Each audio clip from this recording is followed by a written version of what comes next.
Hey there, everybody, and thank you for watching KXAN Live News Notes. I'm Will DuPree. And I'm Amanda Dugan. We're going to catch you up on the big stories of the day. We're going to do it in less than 5 minutes. We know you're busy. Jumping in now, today the Austin City Council will vote on a step to ensure new routes for Project Connect do not kick anyone out of their homes. They say it will also fight things like gentrification. Is that affordable housing? Is it rent assistance? Is it helping people buy their homes? Is it home repair? The community decides what is needed.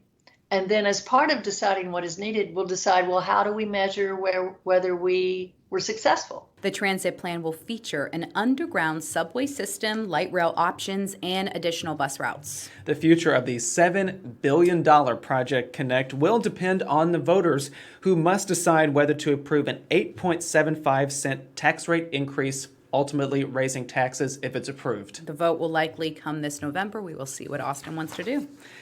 Turning now to the coronavirus outbreak here in the state, something to look into now. The average positivity rate for COVID-19 cases here in Texas just dipped below 10%. The thing is, this hasn't been this low since late June. The governor previously said we needed to fall below that threshold before talking about reopening certain businesses like bars.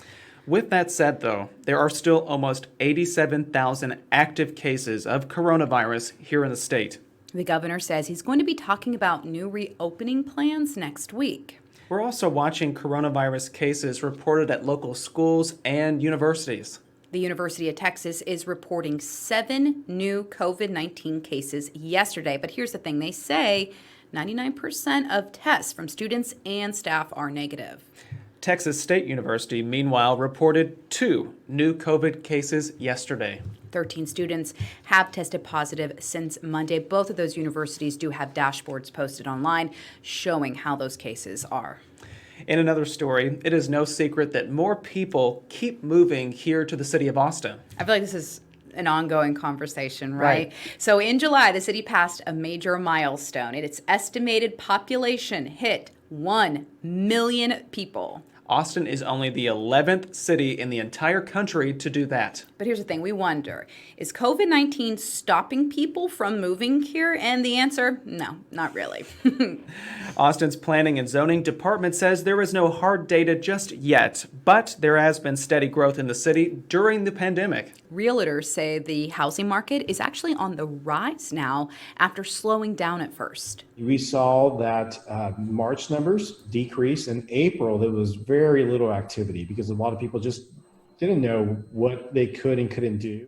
He says the increase in housing demand is largely in part due to tech companies and industries settling in Austin. Looking ahead now to November, the Travis County Clerk's Office is asking county commissioners today for nearly $7 million. Now, this money will be used for the presidential election. A normal presidential election would cost the county a little more than $2 million. The clerk's office says the additional millions would pay for COVID-19 infection prevention protocols and the request for more mail ballots. Drive-through locations will also cost the county thousands of dollars more. The proposal also calls for an extension of hours at mega voting sites during the last 3 days of early voting. Now, if you're someone who has to go downtown for work, maybe you live downtown or you visit some family or friends there, there's going to be a new way to park and it's going to be a little easier. You can now use Google Maps. Interesting. Yeah. Austin is actually the very first city in the entire country to offer this option to drivers. Here's the thing. So it would work. You would go onto the app, and then through the app, you would be able to pay ahead of time and then not have to worry about touching the meter at all.